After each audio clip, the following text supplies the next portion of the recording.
everybody, welcome to Rock and Roll Shin-Soo, episode number 104. My name is Gabe Estel. I'm here with my co-hosts Dennis Levi Leach and Jonathan Getz. Guys, how are you holding up? Just living my best quarantine life, man. You know, Jonathan looks like he's living his best cornholio life with the thing like that pulled up. You know, great cornholio. Right. Yes. Right. Speaking of TV for bungholes, you know. Yes. Yeah.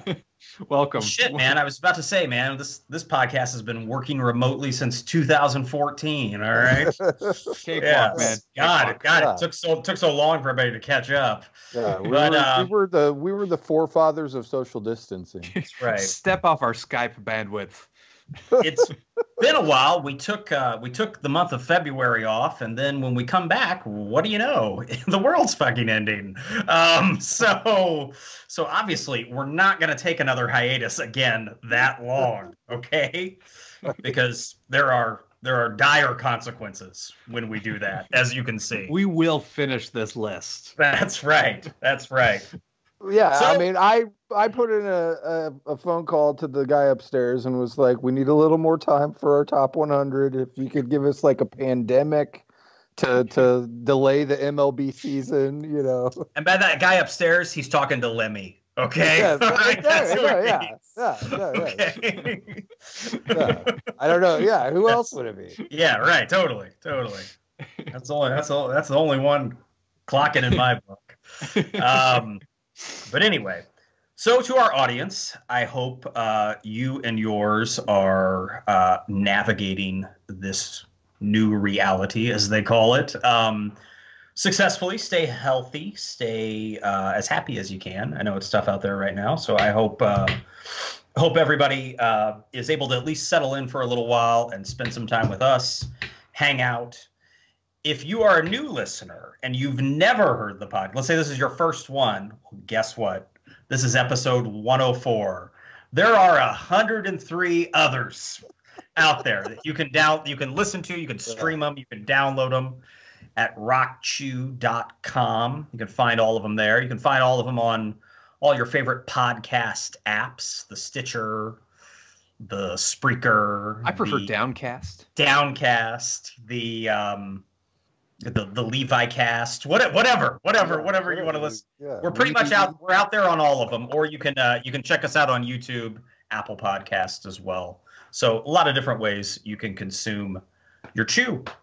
So anyway, we're, like Jonathan mentioned, we're going to keep going through this list of things we're grateful for about, as I was talking earlier before we hit record, two of life's greatest pleasures that are suspended right now, baseball and music.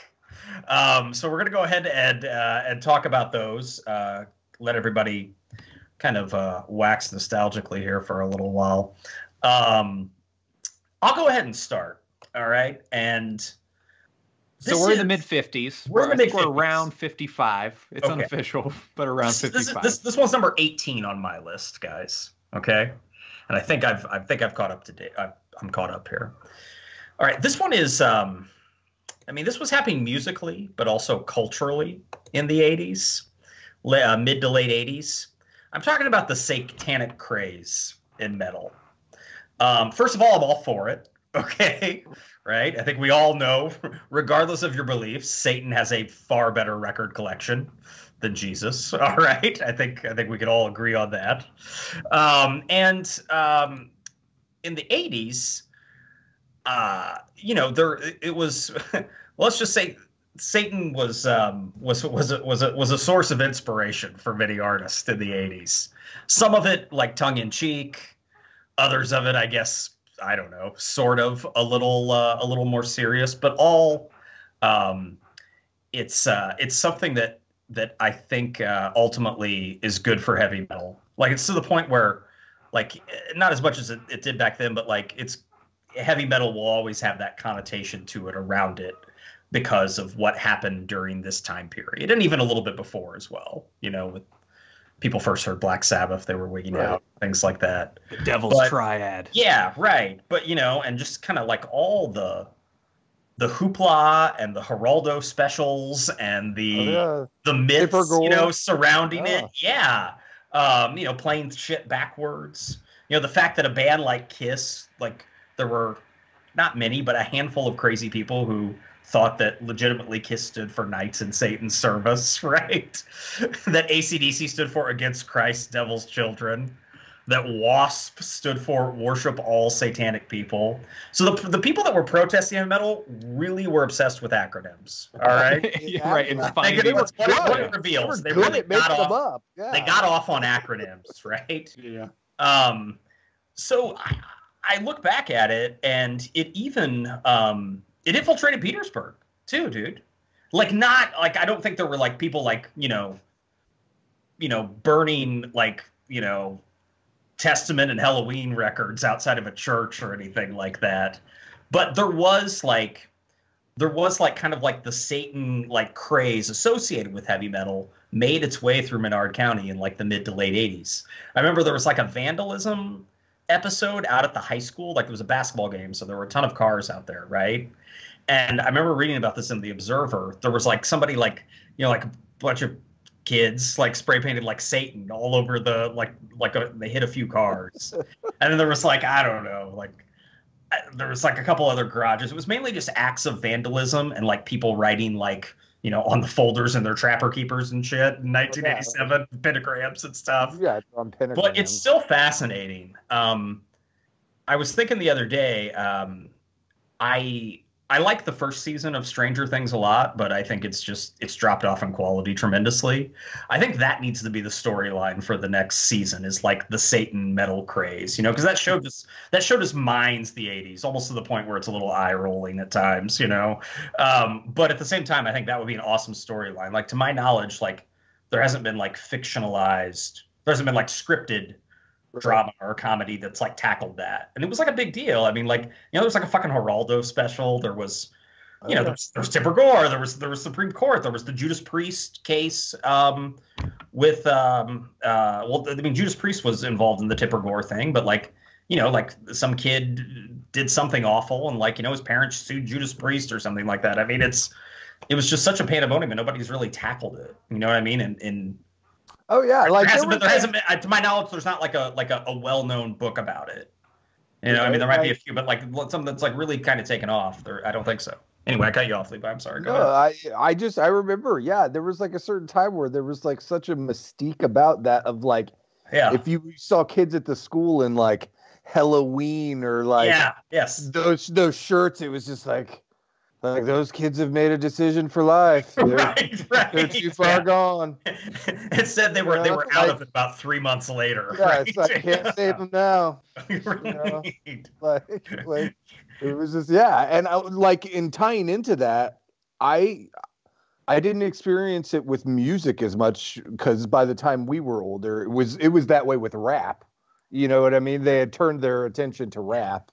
And rap lyrics. That crowd needed a new target, I remember when I first started playing Magic the Gathering in like the mid 90s. Right. There were some cards that would have like pentagrams, or the name of the card was like Demonic Tutor. Or it's kind of rooted in a Dungeons and Dragons like approach, So right? I could people were like, "Oh, you worship the devil or whatever? You play Magic the Gathering?" And at the time, it was like absurd in my head to be like, "Are you serious?" You know what I mean? It's like a card game. So, it was nuts, man. I've got a mix that I made like on Google, like play music, of like satanic sort of influenced metal. I'll have to post it, Jonathan. We can share it on the website, Jonathan. Something like that. Certainly. Yeah. Yes. Yeah. Yes. Yeah. So, all right. Yeah, so that's mine. Behind that closet door behind Gabe, there's like an altar with some candles. Like a D. Snyder's going to pop out of the closet in a second. Yeah. But I mean, it was something that, the bands were like smart enough to be like, fuck it, keep it going, man. Right? I mean, it's the sort of the controversy sells. I mean, it was at the time. It was at a perfect time when the pre-internet, pre-cell phone. So right. It was like the whole mystique of them all traveled by like word of mouth, like, oh, I'll make you a tape of this band. I heard that they use the word Satan in like 4 of their songs, man. And you know what I mean? Like, yeah, things had to get passed along that way, So I'll have to go ahead. I'll have to dig it up there. I remember in college there was a website that reviewed. It was a Christian-based website that reviewed records, and all they did was look for like anti, God messages in them. And I hope the music kept them busy then. Yes. But I'll have to dig that up and add the link. Cool. Yeah, so it's a fascinating era in culture. I mean, I know I didn't talk about the metal as much, but it went beyond that. It was just an interesting slice of history. Good one. Yeah, good one. Yeah, I mean, as long as nobody got hurt, I mean, right? Yeah. Yeah, right. Yeah, looking back on it, it was pretty damn wholesome. Yeah, right. Yeah. So, well, yeah, good one, man. Who didn't, sacrifice a goat in their backyard? I mean, come on. Right? Yeah. Well, for my first one tonight, I think I'm gonna talk about as a kid. And I've talked about it a little bit before. I had a sister that was 10 years older than me. And so I got introduced to MTV at a very young age. Like, you know what I mean? Like I would be in the other room with my sister who was like watching me, and we would just like veg out in front of MTV for hours. You would have caught MTV like around like kindergarten or younger, dude. No, yeah, I'm saying probably like I can remember stuff from MTV from probably like 84. So like I would have been like 3 or 4 years old around then. And so I can remember stuff from then all the way through to, till VH1 started. And then if you wanted to keep up with music, you had to watch 2 channels. Right. But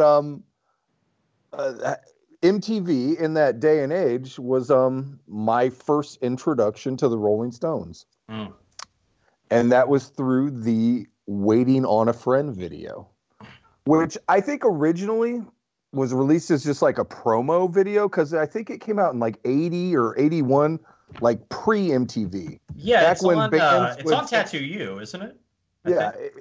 So I think they originally made it as just like a promo video that, they would sometimes show those on, random TV networks. But once MTV started, they played the hell out of that video in the early days of MTV. Right. And I don't know if you guys have ever seen it or if you remember it, but it's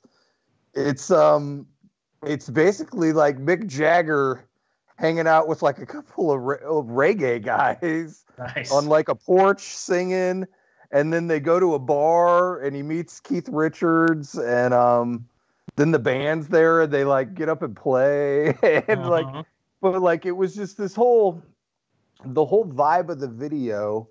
And just that sound it's always going to be my introduction to the Rolling Stones. And like one of the first things I think of when I think of the Rolling Stones, just because that video made such an impact on me as a little kid. Mm-hmm. And it was one of those things, they played it so much in the early days. Because it seemed like MTV was like that for a while. If there was something popular, they would rotate it in like every hour and a half. Oh, yeah. 2 hours they were playing. Yeah, definitely. Which was kind of reassuring, because you're like, well, if I didn't get it, right? they're gonna play Dawkins Burning Like a Flame for me, like sometimes. Yeah. And so it's just a classic. And watching it now, it's like super corny.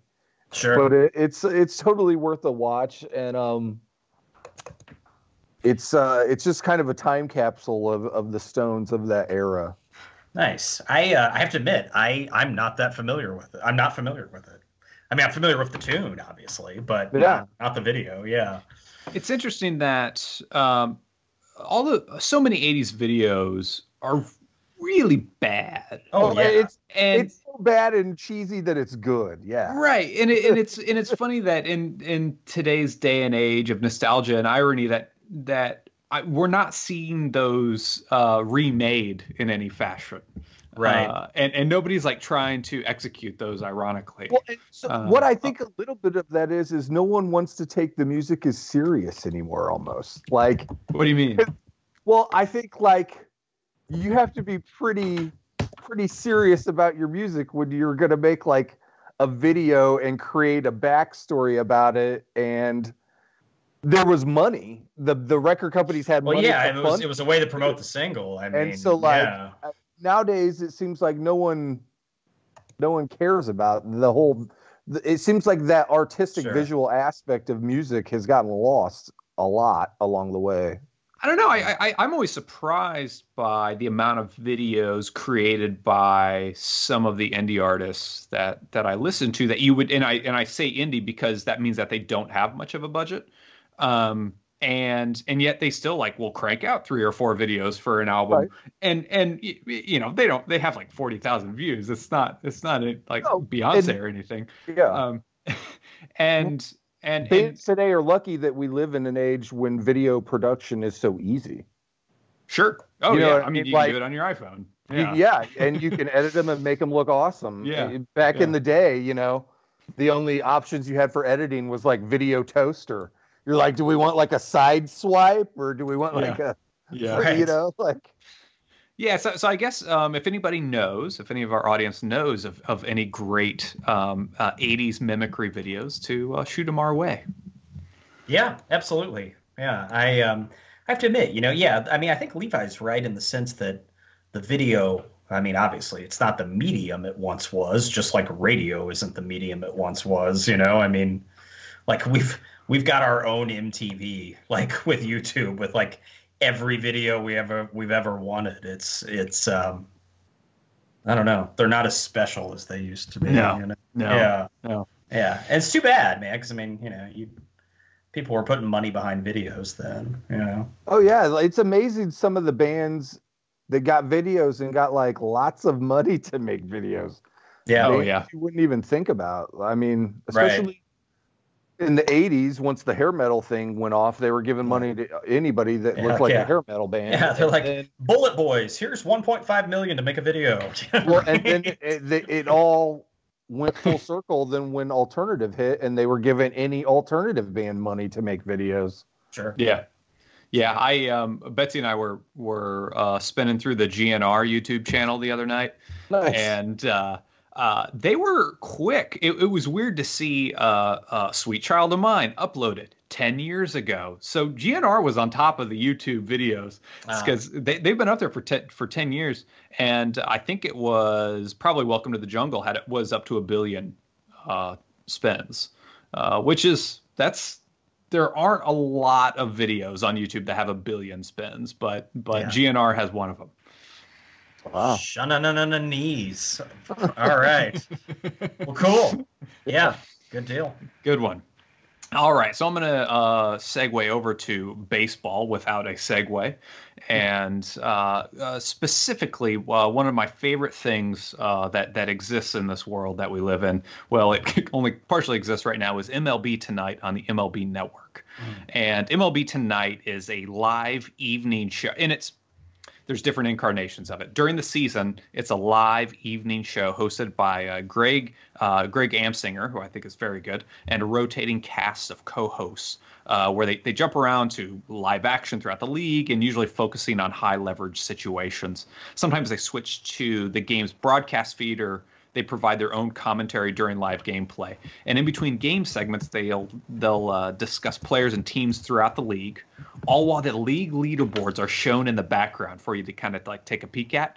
And for me, there's no better way to catch up on what's happening across Major League Baseball than watching MLB Tonight. I could miss like a week's worth of action, and in just a couple hours, MLB Tonight helps reground me, and I feel so much more in the loop.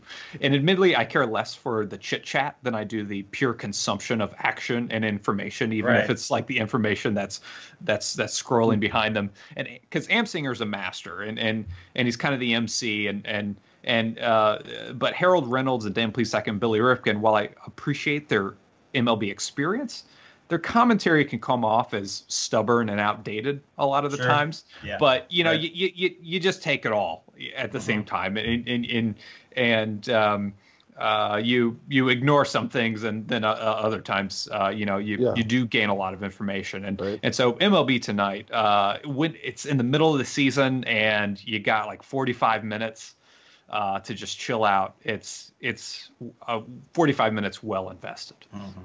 It's the reason I miss cable. You know what I mean? Like I don't have traditional cable anymore, and that's MLB TV is the thing I miss, or MLB Network, excuse me, is the one I miss the most for some of the reasons that you said. That MLB Tonight's just like, chocolate cake for people like us. It's like, it's like it's more than the highlights that you'd see like on Baseball Tonight of ESPN. But it's not the full investment of, sitting down and watching one game for, 3.5 hours. Mm-hmm. Right. Yeah, you get to sample, and you can kind of have shit. You can like do other shit while it's on too. You know what I mean? Mm-hmm. Sort of like, I mean, mm-hmm. That's actually, strangely enough, that's a compliment to the show. It is. Yeah. So I agree, man. It's really good stuff. I miss it. Yeah, definitely. I like Burns too.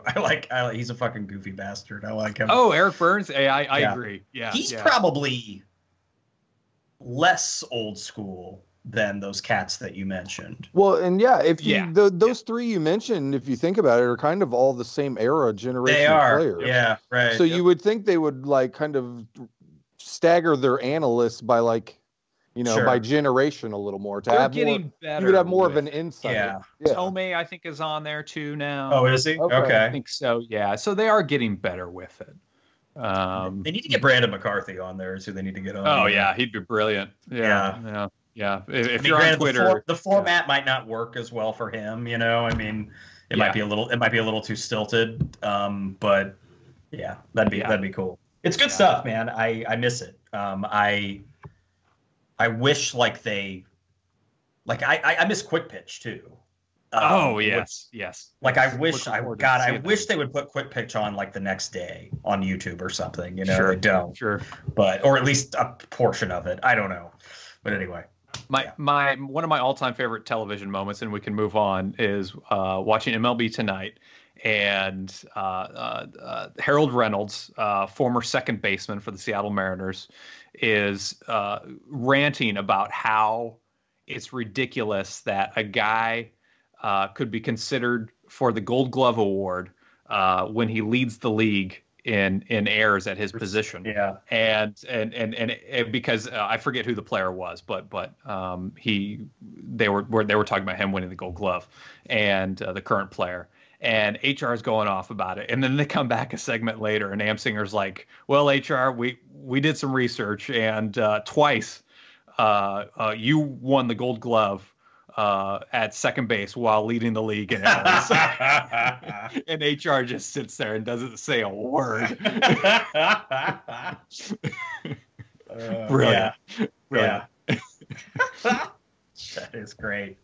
Yeah, no, and we talked about Harold before on this show, and I understand some of the ambivalence around the guy, but I ultimately like him at the end of the day. I do too. Yeah, don't get me wrong. Like 50% of the stuff I totally agree with, and 50% of the stuff I don't agree with. And I like his enthusiasm for the game. He seems like a guy that wakes up every day really excited to talk about baseball. Oh, he's a super smart dude. Yeah. But yeah, I know what you mean. He can be ridiculous though too. Yeah. And I love him for that. Don't change it, Guard. Don't change. Right. All right. My next one, guys, is gosh, some of these because I wrote this list like when we started this series, like in like 17 years ago. 2018. I think. Right, 2018. Yeah, right, when we started this countdown. And some of them I look back at and I'm like, shit, I wrote that 6 months ago. Like, do I still feel like it's something I'm grateful for? But I'll just throw it out there nonetheless, and just see what you guys think of it, because I think it's a topic to chew on. It sort of harkens back to what Levi was saying a minute ago with, changing mediums. Obviously, a band that is fairly notable puts out a record now. Most people are going to consume it through streaming, right? But because of that, when we were growing up, bands were confined to 80 minutes or or fewer on a CD, or a tape or a record. But now in the streaming era, bands like are putting out what would be considered double records like all the time. And if you look at like a hip hop album, it's like of a newer hip hop artist, like a hot hip hop artist, it's like 37 tracks or some shit, and I mean they're not all like 1 minute either. So it's just, I kind of want to get what you guys thought about, like, do you feel like that's a good thing because you can exceed the allotted amount and you could put out what maybe your full artistic vision, or do you think like it's not as good because bands aren't forced to be economical and really like cut down and put on their best material on 80 minutes or less? Do you want to go first, Jonathan? Go ahead, Levi. I would say I'm kind of what you just spoke of, the latter. I would say in the end, maybe the product isn't as good that way. Right. I think that was kind of what made the music industry in its heyday so successful, is that there were people that could hear music all day long and could hear hits. Right. Do you know what I mean? Yeah, and I don't think a lot of people are around like that anymore, because there's not people that literally sit and listen to hundreds and hundreds of different songs all day long trying to find the next hit for the radio. Right. Because that's not how music is designed nowadays. That's not how the business is even set up anymore. You know what I mean? Yeah. And so I think sometimes when you give an artist too loose of a reins, that you can end up with a watered down product sometimes like that. Just because, it's tough to know what songs to cut and what songs to leave on. And Sure. And half of an album is sequencing. You know what I mean? Knowing what songs need to go in what orders. And what song should close it, what song should open it. Yeah. So I'm with you. I don't want to sound too negative of it, but like, I think in the end, the product can be not as good when it's, when you have so many. Of the convincing case that you've reinforced here, Levi, I take this back. I am grateful for the old format rather than seeing any upside to streaming, which was my original inclusion on this list. So I've changed. I mean, I agree with Levi in this. It's like, okay, think about it this way, right? You get the Criterion collection of a movie that you like, right? With all the extra shit, on DVD or Blu-ray. You watch the deleted scenes, and while it may be cool to see them at first, you watch them a few times, you're like, oh, I see why this scene was deleted, right? It doesn't, further the plot or help develop the characters really all that much, I mean, it's kind of, I think you can apply that principle. You can apply that principle to tracks too, In the 90s, when they started doing all the deluxe editions of all the albums, right. When they would remaster something and you would, when they did that with the Beatles, with those Beatles, what were they? Those Beatles anthologies. Oh, right. Yeah. Which aren't really that enjoyable. No, I love the Beatles. I love the Beatles. And to try to listen to those, it's like outtakes of different cuts of, it's like the 37th take of Strawberry Fields or whatever. It's the rib tips of the Beatles collection. All right. yeah. And they're not even delicious rib tips. I'll defend the Beatles anthologies, but go on. That was like a cash move, obviously, with the Beatles, but that's just a collection of songs. That's not an album. That's not a single concept. True. Yeah. But I'm with Levi though. I mean, like that. It's like editing it's kind of like the old saying, like I don't know. Write drunk, edit sober. You know what I mean? Like, yeah. Right. I mean, you editing is just as important as creating sometimes. Sure. And I think that not every novel should be 500 pages. I mean, not every. The history of popular music from the 50s, 60s, 70s, 80s, 90s. There are producers that you can pick that were at the top of their craft. You know what I mean? We could fill a list of those decades of the producers who were the who's who of people producing music. Right. And, you know, it wasn't a fluke that they were successful. They were doing it a ton, and they were doing it with tons of different artists. Whereas me producing my band at home or in my, you know what I mean? When music has gotten so easily accessible to be made now, that the levels of editing and the levels of the whole project is different, I guess, in my mind, to where it's hard to find quality independently produced projects nowadays because of things we've been talking about. Well, I don't know if I've had, how often I'll stumble upon a record and think, man, this record's too long. I think that you know, but nowadays, even though people do have a limitless time allotment, I actually see them regressing back from the CD length, where, okay, so it's interesting that in after 45s, then they figured out 12-inch albums could hold about 38 to 40 minutes, right? Yeah, it's about 40 minutes. Yeah. And so that those producers were just working within those constraints. And somewhere along the line, somebody's like, well, fuck, why don't we just put 2 records in the album, and or then we three, can 4, right? And ultimately, and I'll give this caveat, I think 40 minutes is like the perfect amount. That being said, when CDs came along, then you saw things starting to inch into 50 minutes, Absolutely. 55 minutes, 65 minutes. Soundgarden Super Unknown is 70 minutes long, and I wouldn't take one song off that record. So it can be done. But no, it can be. It all depends on the vision, and Levi, to your point about tracking, you know, what order are those tracks in? How do you keep me interested 8 songs in, knowing that there's 9 more to go? Exactly. That's not easy. No, it's not. And it is not. And so since then, since CDs have gone out of vogue, I find more records falling back under that 50-minute mark. And I remember being offended, like the first time Pearl Jam released a record and it wasn't 50 minutes long. I was like, what's the deal, man? This record's only 44 minutes long. That's bullshit. But no, it's in my opinion, 40 to 45 minutes is the perfect amount of time to really digest a record, appreciate it, and not grow tired or exhausted or just start losing interest. Right. But yeah, it all boils down to intent and how good you are at concentrating your intent. Sure. Well, yeah, and I mean, I would rather have, you know, at the end of the day, like a killer EP.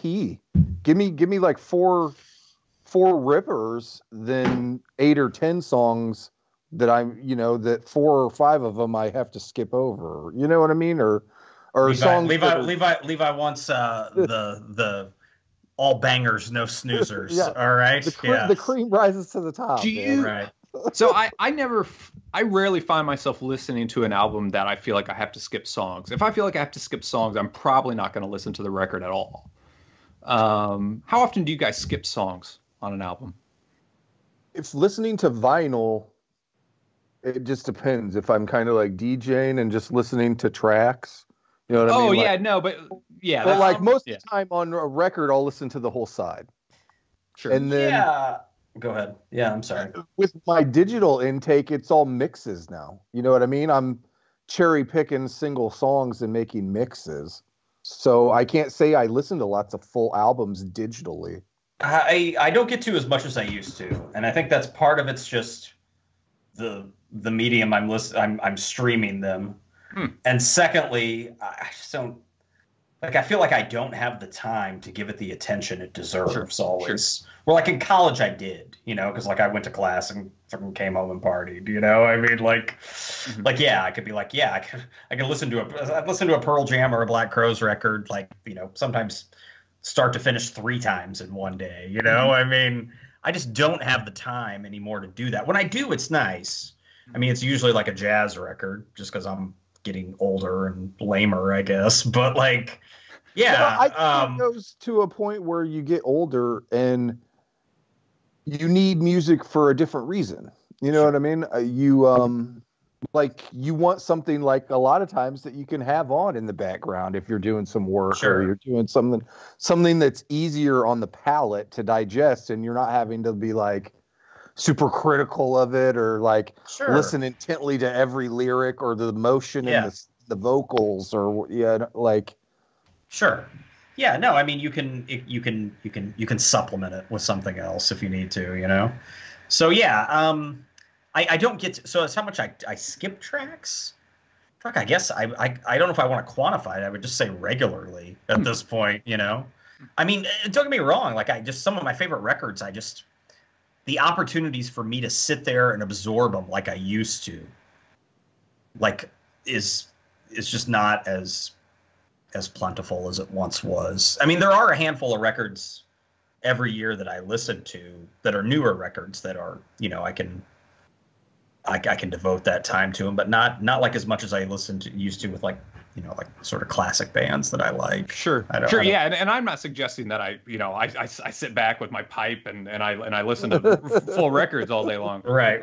It is while I work, but yeah, it is one record at a time. And I guess I'm surprised. I'm in the minority in that I will play an album in its entirety and then played another album in its entirety. And more to you, like if I heard this like 15 years ago, I'd be like, oh, that guy doesn't listen to the album entirely, he's fucking lame, you know, like. Right. I'm not judging. I think it's like you say, it's circumstances that allow us to do these things. Right. So. Yeah. Like I said, if I'm listening to vinyl, I typically always listen to the full side of a record, and then if I don't flip it and listen to the other side, I throw on another record and listen to that full side. Mm-hmm. Yeah. Okay. No, fascinating. We could do a whole episode on that. We should probably, since we're averaging about 15 minutes a topic here, we should probably, or selection, we should probably move on. Anyway. Okay, so is it my turn then? It is. Well, we'll keep it talking about vinyl. One of the things I'm most thankful for, right after we had moved to Colorado, in 2015, me and Jonathan were just talking. It's crazy. It was 5 years ago. And there's a little town next to Loveland called Greeley, Colorado. And I was going around to all the thrift stores in Colorado because I noticed right after I moved there that it seemed like the thrift stores there were just like gold mines for vinyl. Like I would find really awesome shape, classic rock and like, you know, classic folk albums and jazz records, and just it was all plentiful. It was like every day at the thrift store they would bring out another handful or two of them. Mm-hmm. And I remember I didn't realize there was a Goodwill in this town of Greeley, and so I drove over there and I started going there daily. And so I got to know the lady who like pushed out the cart of books and like records and CDs. And so one morning I drove over there because they opened at 9 a.m. And I didn't have to work that day. So I drove over there, and right when I got there, she was pushing out a cart of stuff. And she's like, oh, there's a few records on here today. Mm-hmm. And it was one of those record cases, you know, that maybe held 20, 30 records kind of out of the 60s. They had a handle on top, you know, the top flips open. And so was it leather bound? Well, like Tolex, fake leather, you know. Sure. And yeah, similar but 12-inch size. Oh, okay. Yeah. And so she opens it up and starts to take out the records of it, and it's like all classical stuff, which there was a ton of that in Colorado too, which granted sometimes I buy classical records if they're on certain labels because they're really good quality. But these were all just kind of like run-of-the-mill classical albums. And then in the middle of it was like literally it's the holy grail of Jimi Hendrix Are You Experienced records. It's the original mono tricolor reprise label of Are You Experienced. What that means is the label on the record on both sides has green, pink, and yellow. It's like the first mono pressing of this album. Wow. Nice. And like the jacket was in really good shape, and I was like, holy shit. And so I pulled the record out, and you could like eat off of it almost. It's like pristine. Oh. And They sold all the records for $1.99. Wow. So I got that record for $1.99. Wow. And yeah, it books for like, I think $400 to $600 or something like that. And so it's like one of my prized finds. And so I'm super thankful for that record. and because it's a great, in that way. album. Right? Yeah, to find it at a thrift store, I tell people and they're like, no way. And it's just like, fuck, I wish I had a camera. You know what I mean? There was a lot of stuff like that in Colorado where I found like stereo equipment and speakers and vintage receivers and stuff like that, to where it would just blow your mind. Like people give this stuff away, and then thrift stores were selling it for like next to nothing. So that rejuvenates your need to hunt, right? Oh my God, yeah. As soon as you find something like that, then you're like, the next day you're like, well, I'm gonna go to this other thrift store. Maybe there'll be something else, you know? Wow. But yeah, as if it'll ever compare. Yeah, I mean, some of the best record picking of my life was out in Colorado, just because it was plentiful. It was everywhere. Nice. Oh man. All right, so I'm next. Do you guys have baseball ones coming up next, or I do? Okay, all right. I was gonna go baseball if you didn't, but I'll go music. All right, so mine. One of my favorite things is that band that nobody appreciates like you do. Okay. All right, so bear with me. So music by its very nature is communal, and not just for those playing in the band, but also for those listening as well. So when you attend a concert, you're with, as Kurt Vonnegut put it, a granfalloon, which is a group of people who share an identity that is relatively meaningless. So granted, childhood friendships are often solidified by mutual appreciation for a band, of course. And I think about junior high and high school. I listened to pretty much the same roster of artists as my close friends, you guys. And I knew of others in school who liked the same bands I did, but I didn't go out of my way to bring them into my existing inner circle of friends or try to join their inner circle, because there's more to a long-lasting friendship than just music, right? And our other interests or personality traits likely didn't align. And often at this age, it's the things we don't understand about somebody that will scare us away and prevent a long-lasting friendship. So as we got older and moved to separate cities, attended different colleges or started careers, our musical interests between me and my friends started to branch off into very distinct and more lonely regions. Lonely, for lack of a better word. That trunk of mutual appreciation was still there. Everything that came after was rooted to it, after all. But music recommendations from friends were no longer these edicts that were guaranteed to have long-lasting effects on your listening habits. Sure, you might enjoy a suggested band and spin the record a couple of times, but it was just as likely as not to fall into your heavy rotation. And that's fine. I mean, it didn't affect your friendship. So knowing this, it's interesting and startling to think of it from the reverse perspective. You are recommending music to friends who, for whatever reason, just won't latch on to it like you did. This lack of positive reinforcement on your tastes in high school, that could easily cause you to suppress the taste for that band that nobody else likes. But as an adult, however, to put it crassly, you just generally don't give a fuck, right? In fact, it can feel as if you have a secret outlet of appreciation, a one-to-one connection even for an artist that you get and that gets you in a way maybe not even our best friends can understand anymore. And this can be an artist or just as likely an entire genre of music that you connect to on a visceral level, enabling or coalescing with your daily emotions. On an individual artist level, I think you see this come through with our annual Chew-In Hall of Fame inductees. Sure, you guys might appreciate the contributions of J.J. Cale or Kevin Kinney, but when I induct them, part of you is likely thinking, man, this guy really likes Kevin Kinney on a level that I would never know. and the reading into my soul, Gets. Anyway.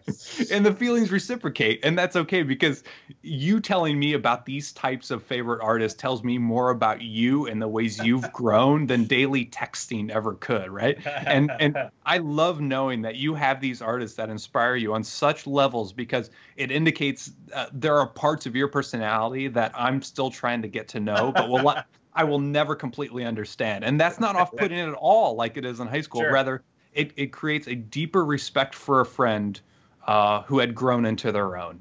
So bands that nobody appreciates like you do. Well played, man. Well played. All right, good stuff. Yeah. We've all got them. Absolutely. Yeah. I mean, every person's got their Tesla, like I do. You know. I mean, so yeah. Yeah. Yeah, I mean, we had an episode, and thank you. Yeah, it was well done.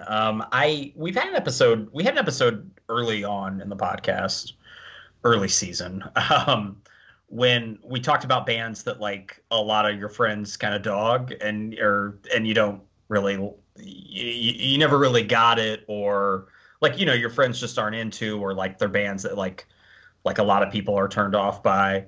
I remember that now, so I was thinking of that. I mean, like. We'll always have a band too. It's kind of a tough sell for like a friend, like I sometimes don't get why, like, and I think it's because like a lot of people just think they're douchebags, but like I say, so what? I mean, if you probably got to know a lot of the musicians that you listen to, you'd probably realize they're maybe not douchebags, but they're at least assholes, Yeah, we all can be. Yeah, right. Like Oasis, I say Oasis. I mean, like I think fucking Oasis is great. I mean, I slagged them at the time that they came out. I was like, oh, this is just popular and stupid, because I'm 16 and I know everything, like, great.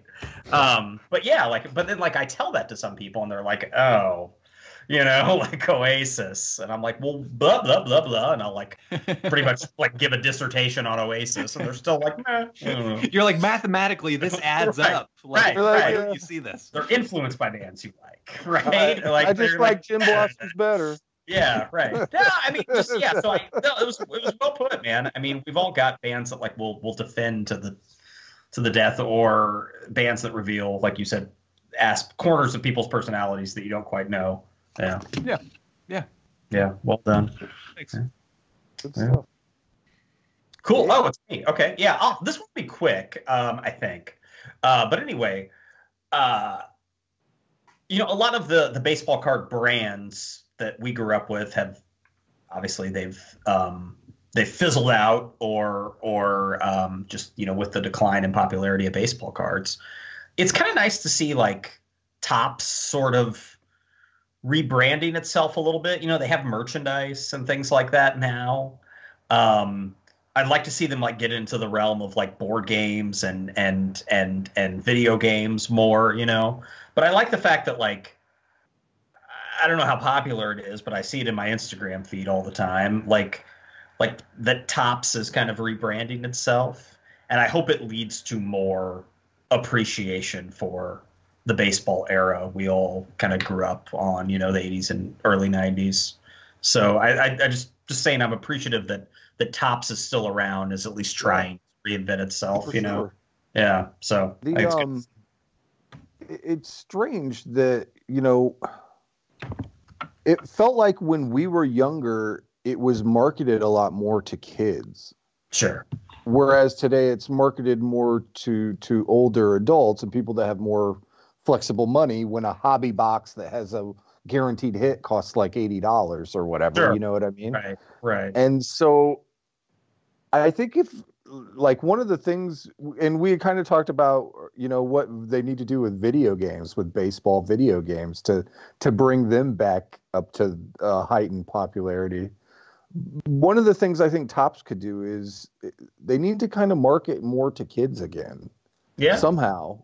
Because that's what's going to have to drive the hobby. You know what I mean? You can't just rely continually on like market people our to age, Gen Xers. Yeah, it's like 20-year-old to 50-year-olds. Right. Well, that's being generous there. I think it's more like 40-year-olds to 50-year-olds. Probably, yeah. But yeah, I know what you mean. But I don't know. Maybe it's more of a niche thing now. I think that, like, let's say, like, I mean, how many people wouldn't like a really dope, good-looking shirt with like the Mark Grace '89 Topps on it? You know what I mean? Yeah. They could totally market a lot of their put those out. Yeah, that era stuff to our generation. We would lap it up. Right. Totally. Yeah. So I don't know. Yeah, sure. If more kids latched onto baseball, I'd be happy. But I don't know. I don't know if that's gonna. I could be wrong. I don't know if that's Yeah, like you said, now it's become such a niche thing because there's so many other things to be into nowadays. Sure. Yeah. It's a crowded marketplace. Yeah, sure. Right. Whereas when we were kids, comic books, baseball cards, those were the things that pretty much got our money. I don't know. I would say with the way the last like 10 days have gone, I think people are going to be just doing cartwheels in the streets when any professional sport comes back. Quite frankly, yeah. And it might just be baseball, yeah. Yeah, I think people will be like, God, Mariners and A's on a Wednesday, yes. I hope parade. I hope that's it, because God, yeah. But anyway. Let's not think about that right now. Let's not think about what's going on beyond this podcast. Anyway, so yeah, Topps, keep up the good work. Want to see? Absolutely. Yeah. Keep coming with the reissuing the retro designs with current players. Sure. Doing that every year. Yeah. Keep it going. Well, yeah, good stuff. For my next one, we'll keep the baseball theme going. And this is probably one of the things I'm thankful for the most in baseball. It may sound weird, but we've talked about this numerous times on this podcast. You guys know what I'm talking about, and that's Diamond Kings. Diamond Kings are some of the greatest things ever to come out in our lifetime. And I'm talking like 82 to 96, like the first era of Diamond Kings. Of course, yeah. And they're just so fucking classic, man. I don't know. There's just will you describe Diamond Kings for those who might not be familiar? Okay, yeah, Diamond Kings. He's actually just going to rip off his shirt and show you the Fred McGriff on his back. All right? I had Dick Perez give me a tattoo. And so, Diamond Kings were created by a guy named Dick Perez and Don Russ. And starting in 1982, Dick Perez would do portraits of people that I'm not sure if there was like a guy at Donruss who was like giving him a list or like I don't know. It wasn't always the best player on the team. No, yeah, it's like the criteria to get a Diamond King was like the same guy who worked for starting lineups. He you know what I mean? Like some people got Diamond Kings that you're like, really? Yeah. This is the scrappy team leader. Yeah. Right, but regardless, once you got a Diamond King, you were enshrined in paint forever by Dick Perez. And they're just awesome, man. The backgrounds of them all were always different. The style of each year was different. And so it's been one of my goals. I started this probably 10 years ago where I got all of the original 82 to 96 Diamond Kings. You got all of them? I have them all. Yeah, I have them all in a bucket. So, but that's not good enough. Right. What I've tried to do now is I bought a second set of each of them, and I'm trying to either have or buy them already autographed. So I'm trying to get the entire 1982 to 96 Diamond Kings all autographed. Fucking right, man. Wow. And I have maybe probably like a quarter to a third of them. Autographed? Yeah. Damn. Yeah. Nice. I mean, Barry Bonds was a Diamond King, dude. For years, I would just kind of like snipe auctions on eBay and find them for like $3 or $4, $5 a card. Mm-hmm. I think the most expensive one I ever spent was I spent $20 on a Nolan Ryan one. Sweet. And so it's the 80s Nolan Ryan one too. It's not the 90s. The Astros? Yeah, it's the Astros. Yeah. It's from I think 80. I have that one. 84, somewhere around there. Yeah, I have that one. Yeah. And so it's that's how much I love Diamond King. Just so you know, it's become like an obsession. You should make a coffee table book with Dick Perez. And it'd be wonderful. It would be great colors, great paper stock. Have them nice and big, blown up. And Dick Perez, like a quick Q&A between you and Dick about any given Diamond King. Mm-hmm. Oh man, that'd be choice. Yeah, no, they're just some of the most iconic cards of my youth, and your guys's too. I mean, I don't expect you to have the same love for them that I do, but like they're literally, I can think of, they're some of the most iconic cards of my youth. I mean, I remember one of the first ones I remember was the 86 Canseco, I think. There was a Canseco. Then there was an 87 Cardinals Ozzie Smith that seemed like everybody had that one. Right. The 88 Andre Dawson was a really popular Diamond King. It seemed like everybody had that. And there was only ever one player per team, correct? It was typically one player per team. So I think in some years that dictated like... Yeah, you wouldn't have Dawson every year. Yeah, they're like, who are we going to pick off the 83 Mariners or whatever? You know what I mean? Like, or whoever. Yeah, it can't be, what's his name? Alvin, was it Alvin? Alvin Harper? Yeah, right. Alvin. There was an Alvin on the Mariners, right? It's Alvin Harper, right? I think. Hayes. Was it Alvin Hayes? I don't remember. Oh no, Alvin Harper was a Dallas Cowboys wide receiver. Is it? It's They're Alvin Hayes. Hayes. Alvin Davis. Alvin Davis. That's right. Yes. Anyway, go ahead. Like before the Mariners got Griffey, he was like the only him and Mark Langston were like the only really stars they had. Anyway, go ahead. Have like an iconic Diamond King of your collecting days that you can remember? Yes, and it's its relative obscurity will delight you in that it was a 90s Red Sox Diamond King, Carlos Quintana. Oh, okay. Yeah, so that speaks to the depth that they had to go sometimes. I remember the Greenwell Diamond King pretty well. Mike Greenwell Diamond King. Oh yeah, that's been like 90 top. Yeah, maybe he's right around there. Yeah. Gosh, I don't know. I'd have to think about my favorite Diamond King. I can't answer that right. And now I would like to confess that I may have made up the Diamond King of Carlos Quintana because I just typed it in. I'm like, I'm not seeing this, but maybe. Yeah. You didn't have to type that in, Levi. Admit it, right? You were like, I know there is no Carlos Quintana Diamond For some King. reason, it's the 1990 Carlos Quintana Don Russ card that sticks in. It's like my top 5 catalog of cards. Just when I think of baseball cards in general, that is in my top 5. And for some reason, I decided the Greenwell's 89. The Greenwell's $89. The Greenwell's a nice one. Yes, it is. The Kevin Seitzer Diamond King is a good one because at the time he was the local boy in Central Illinois, and it was awesome to see him represented. So what is that? 89 Kevin Seitzer Diamond King. Yeah. So yeah. Levi, also, you don't have to tell me. Go ahead. I'm sorry. Go ahead. No, go ahead. You have to tell me right now, Levi. But I'd be curious to see how many players had multiple Diamond Kings. Because I know there's a Mark Langston here I see an 88 and a 92. Dawson, there's an Expos and a Cubs. Okay. Trying to think who else I know of for sure. Ripken, I think, has 2. Sure. Mm-hmm.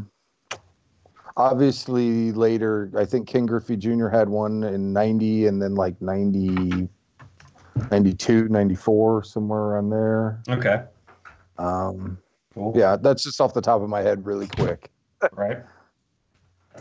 Cool. Nolan Ryan, obviously. All right, we're at about an hour here, so I'll finish the round, I guess. Yeah, let's do that. Finish that, and then we'll yeah. So I'll add another baseball item. One of my favorite things that I'm also very grateful for in the world of baseball is daytime playoff baseball. Oh yeah. A thing about me is I love light. I love the way that sunlight comes in rooms and things. Sure. Not to the point where like I'm an artist or an architect or anything, but just like enough to appreciate it, right? So especially late afternoon light in the autumn. And when you pair that light with the shadows created by a baseball stadium in October, it is a unique feeling. Sure. This is light and shadow play that we rarely see in baseball, considering the time of year and the first pitch time. So this is This is daytime playoff baseball. So the 2:00 first pitch, and it's the start of 3 or 4 weeks of exciting playoff baseball, because the daytime games usually only come at the very beginning of the playoffs. Right. Mm-hmm. And if you're able to take a peek at the game during the workday, oh man, it's like such a treat to see that. Often it's in Oakland, because Oakland is hosting the wild card game. Yeah, and it's earlier over there anyway. So a 2 or 3 o'clock first pitch here, like in a Central Time 3:05 Zone. game. Yeah, it's like 1 right. o'clock over there, and if you look closely, it's just shadows that you rarely see in baseball throughout the year, because the sun is different. The sun is higher, and the concern is always when the batter is in the shadows and the pitcher is not, and it's advantage pitcher supposedly, sure. even though there's I don't think there's any stats to back that up that it's actually a problem. But the announcer, I would imagine Fangraphs has at least dug into it, though. Anyway, go ahead. I don't know. I heard it referenced on Effectively Wild that there isn't evidence that it's a problem. So I don't know if Fangraphs has yet, but I'll look it up. And so daytime playoff baseball is something I will never not appreciate. Now, if we could only get one more daytime World Series game, then that'd be awesome. We'll have one. Yeah. That would be sweet. Yeah, they should. Yeah, they should try at least. I mean, at least even if you could go for a Saturday or a Sunday day World Series game, why not? Yeah. The downside is that you're going up against the NFL at that time of the year. Sure. And Saturday college football. Yeah. Yeah. Sure. So And so I mean, they would get their asses handed to them in terms of the ratings, but just do it, man. Do it for the kids. Let them watch a full game. Yeah. Without having to go to bed in the 7th inning. Yeah. Right. Yeah. Absolutely. No, growing up as a Cubs fan, I was privileged to see a lot of day games. Yeah. But they Different don't hold a lot of the importance as a playoff. Not a lot in October. No. Right. Yeah, 84 and 89, but No, but that is so crazy that it took them till 1988 to add lights. Yeah, 88. Yeah. No, I can remember as a kid vividly. My parents both had shirts, and I may have even had one too. They said Daytime Dynamite. Yeah, Daytime Dynamite. Nice. Yeah, and it was like a cartoon bear, fiercely holding the bat. Right. It said Daytime Dynamite, Chicago Cubs. Nice. Well, lots of fun to stroll down memory lane here, guys. Thanks for helping me escape. Absolutely. Yeah, likewise. Everybody needs that right now. So I want to remind everybody, you can find all of our episodes at rockchew.com, as well as on YouTube or your favorite streaming app. Catch us there. Get caught up if you haven't, if you missed a few. And also want to tell everybody you can follow us on Twitter and Instagram at RockInChew. In as in Nolan Ryan is a beautiful Diamond King. And also, just pop in and say hello to us on Facebook as well. Until we meet again next time, we'll hopefully get through this list within the next couple of years. But next time, you know what? I don't want to. I obviously want to talk to you guys more. So I hope we have another episode soon. We can finish this thing by the end of the month. Yes, but also if we came back next time and baseball was going on, that would be awesome too. Mm-hmm. So yeah, we'll keep our fingers crossed either way. I'm just hoping there's still internet by the time we get to the next episode. Right. Yeah, maybe I might be aiming a little high with baseball. Right, yeah. But count your blessings, folks. But anyway, so. We'll see everybody next time. It's been fun. Check out rockchew.com and stay safe, stay healthy, and take care of one another. Bye-bye. Peace.